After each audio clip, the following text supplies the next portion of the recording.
All right, what's up everybody? This is Andrew Lee from @InstaCummins. We're down here at Carli Suspension Products. We're gonna talk to Dan, the sales manager, because we have a few questions and you guys submitted your questions and we're gonna get some answers for you. Follow me. All right, Dan. So for people who don't know what Carli Suspension is, what is it? Carli Suspension is a manufacturer of performance suspension systems for heavy-duty Ram Ford trucks, specialize in straight axles, specialize in diesel. We do some Hemi, we do some 1500, but for the most part, we stick to our guns, man. We're good at the straight axle diesel world. What makes Carli Suspension different than a lift kit? You know, some of the big name brands out there, they claim, you know, they'll raise you X amount of inches, you know, but it seems like those tend to sacrifice ride quality for looks. What does your guys' suspension do that might be different than the average lift kit that the consumer might not know about? You just said it. So, you know, a lift kit is going to be focused around lift height. You got one goal, right? And that's why people so often think your kits are only 3 inches. You know, why? They're 3 inches, 4.5 inches, 6 inches. Why do they cost so much money? Right? Well, we don't equate lift height to dollar value spent in a kit. That's a stigma associated with lift kits, where your goal is to get to a certain height.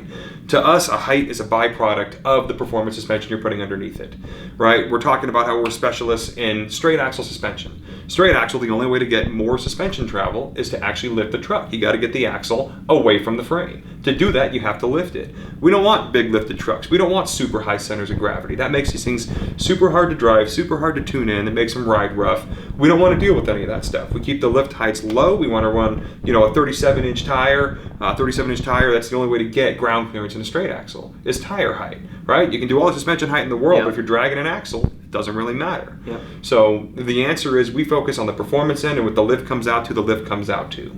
So that's how we differentiate ourselves, is better products, performance products. So take any single product we make, whether it's a coil spring, a shock, it's the best of the best. You know, coil springs, they're all shot peened, preset, powder coated by the manufacturer. The spring rates are proper and slightly reduced from stock. When you're talking shocks, it's going to be, you know, our entry level Carli stuff, where we actually now custom tune our entry level stuff. No more Bilstein even on the lower end of things. We do Foxes that are custom tuned, Kings that are custom tuned, and these are companies, these are brands that are inarguably the best. All right, so we posted on our InstaCummins page, and as well as our buddies over at CJC Off-Road, we asked for your questions. We wanted you to submit for us to ask Carli Suspension here today. And right now we're about to go through a few of those, and if you got picked, you'll know here in a second. So at Blazini, I don't know if that's the way you pronounce it or not, but he asked, what's the advantage of longer arms versus the factory short arms? Also, what's the advantage of a long travel airbag setup when towing? The longer the better in the arm to a certain degree. When you're talking about a short arm, the axle droops, it gets pulled back toward the cab. The axle compresses and it goes up toward the front bumper. You're already fighting lateral shift from a track bar in the front end, and that you really can't get rid of. You got an oil pan, you got things where you can't triangulate the upper link to eliminate that, you know, yaw, so to speak, of the front axle. Well, if you're trying to make the axle as linear as possible in the way that it travels, the longer the arm through that travel stroke up front, the more linear that axle is going to travel. And again, that's to a certain extent. You make the arms, ours happen to be about 50% longer than the stock arms, and the pivot points are dropped. When the pivot points are dropped, it leverages the front suspension more, so it wants to move upward rather than an arm angle that points down toward the contact patch of the tire that actually causes a bit of an in-cab jounce. This is exacerbated with taller lift heights, which is why, you know, our 6-inch kits have always been a long arm conversion with our radius arm kits, but the 3-inch suspensions have always run our short arms, with the exception of the super high end, where we now have a long arm kit with both that longer arm length and the drop pivot point for the better ride quality. To touch on the long travel airbags, it was another thing of why does Carli exist, right? We address these things as they need to be addressed. So in the rear, we extend travel of the factory leaf spring setup with our Deaver springs that have much more travel. They're progressive in rate, they're lighter rate, but by nature, it's spring steel. You can either go, you know, to a leaf spring that tows well, or you can go to a leaf spring that rides really well. In this sacrifice comes the lack of payload capacity. So it is about a 15% reduction in payload capacity.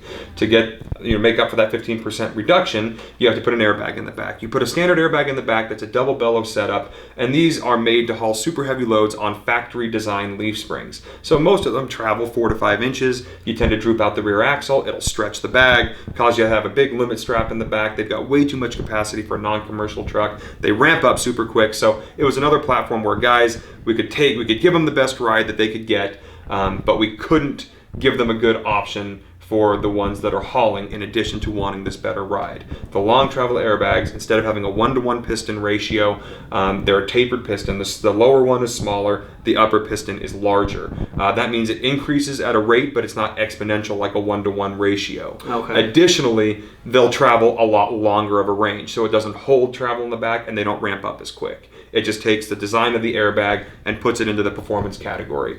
But as you'd expect, they are more expensive than a standard airbag setup, and they're a little bit lighter capacity. But these guys, they're 2,000-pound rated a piece, so they're more than enough for what these trucks will haul. Okay. All right. So another question we had is, when installing a Carli suspension, especially in the rear, do you automatically lose towing capacity just by running your product? And if you do, what do you do to combat that?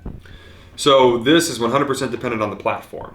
In the older Ram, the older Ford platform, no. A lot of guys run factory rear suspension with our shocks. They don't even run any rear options. The rear capacity or the capacity of the vehicle comes from the factory spring. It comes from the rear leaf spring in general. So when you put on a Carli kit, the base kit structure means that the rear end is selectable. You can go Adapacks.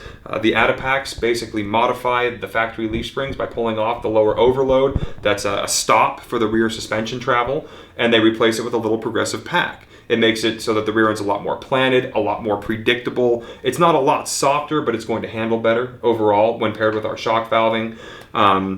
And that's going to maintain payload capacity for you, just might sag a touch more, since your payload capacity comes from your main spring pack, not your overload spring. Then we have an option for full replacement leaf springs in most applications. The full replacement leaf springs are generally a 15% reduction in payload capacity. Now, this changed a little bit with the newer trucks, because back when 2003, 2006 Rams were built, a 3/4 ton truck could have 1,500 pounds in the bed, and a 1 ton could have 2,000 pounds in the bed. Well, nowadays, these 3/4 tons are rated at 2,800 to 3,000 pounds in the bed, and these 1 tons are rated just exponentially more at 4,000 to 5,000 pounds in the bed, and dualies are 6 at this point in time. So that's a massive reduction in payload capacity, and that's when you need to start looking into airbag setups. But then you've got the outliers like the new Ram platform or the 3500s. You can get air assist in the rear from the factory. You can get air ride in the rear on the 2500.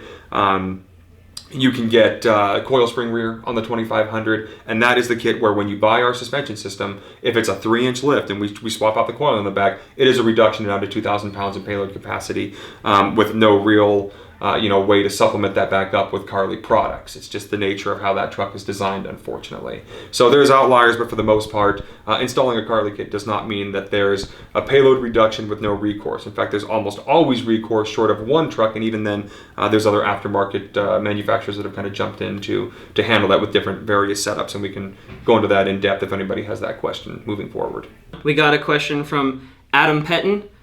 He was wondering, basically, what's the best setup for a truck that just drives pavement, gravel roads? He says, not looking to jump or anything crazy, but I just want a better ride.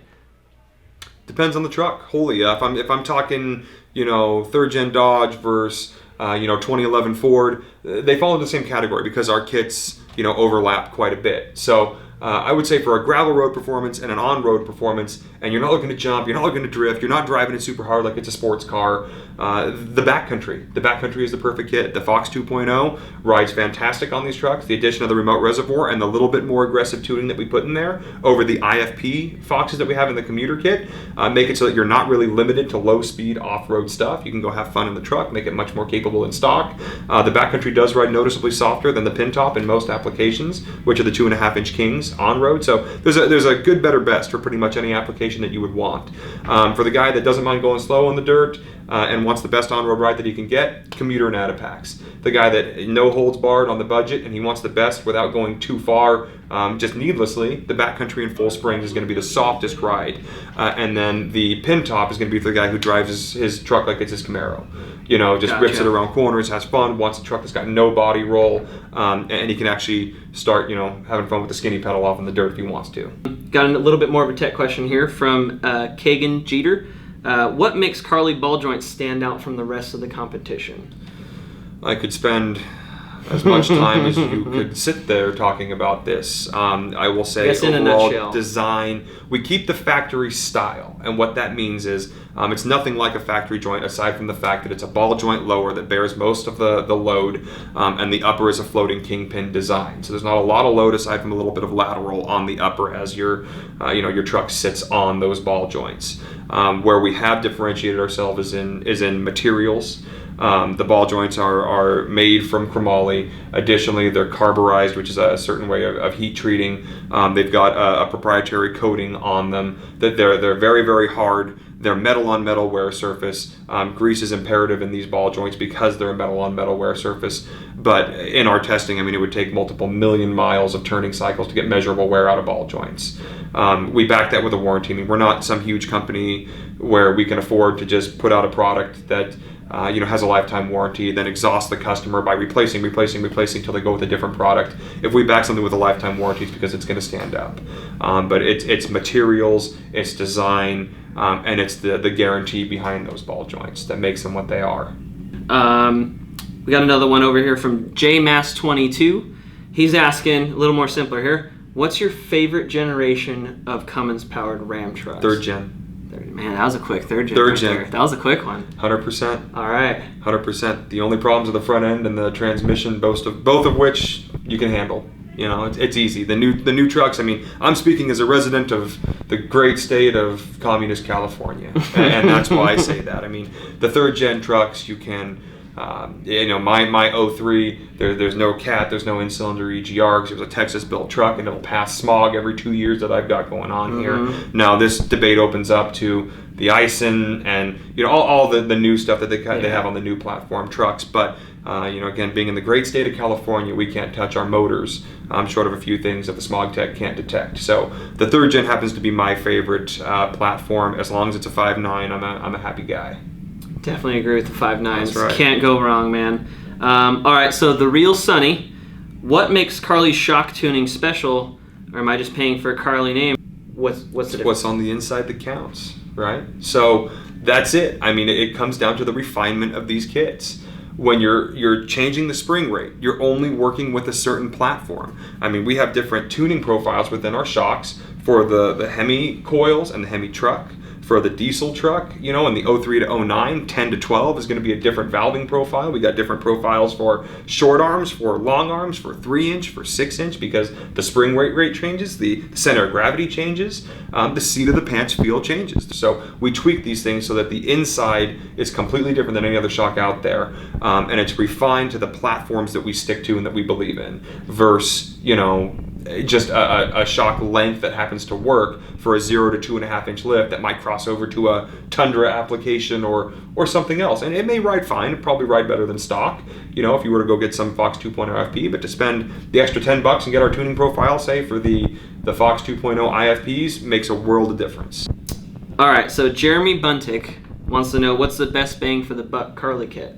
I guess I would say if you're talking Ram trucks, since it is Insta Cummins, right? Sure. So, what's the best bang for your buck? That doesn't necessarily mean, in my opinion, that it would be the least expensive, nor the most expensive. I guess my opinion of it is, bang for the buck means what am I getting the most for X amount of dollar? Well, so you don't have to hear me talk for 2.5 hours about different applications. You're Insta Cummins. You asked me my favorite generation Ram. Let's talk third gen. Okay. Bang for the buck. If it were my money and someone gave me, I've got a third gen truck. I work with the truck. I'm a weekend warrior. Got a rooftop tent. I like doing expedition stuff. I like hitting fire roads at speed. But I need to be a reliable driver, and I want it to be composed and awesome on road as well, without spending way too much money for shocks I don't need. 100% of the time, pin top, full leaf springs in the back, mild steel control arms up front, torsion sway bar. If you got a heavy trailer or something, the long travel airbags in the back. There's a hell of a lot more Dodges than Fords at this time, though. So hey, we like those odds, all right? No, we do. So I know this is going to start a bit of a heated debate in the comments, and I kind of hope it does, because it's a question that a lot of people have been asking us. Do you think that pineapple belongs on pizza? No. Wow, no, pineapple, that was a fast no, everyone. Warm pineapple has no place in this world. Oof. All right, so if you guys think pineapple should belong on pizza, I want you to comment it. If you don't, I want you to combat whoever. I want to have a full-blown pizza pineapple debate in the comments when you guys see this. So please, when you see this video, talk about pizza, talk about pineapple, tag people. You know, we're just trying to showcase some cool products that we run on our own vehicles, and you know, we wouldn't show it to you guys if we didn't stand behind it ourselves. So definitely give Carli Products a follow on Instagram. Check out, you know, their website. They got tons of information on there. Lots of different kits that can fit any budget, any type of build. I mean, that's pretty much it. I just want to thank Dan for sitting down with us here today and thank you guys for coming giving out. giving us a tour around the shop. I think that's it. Signing off. Right on. Good chatting with you. Cool.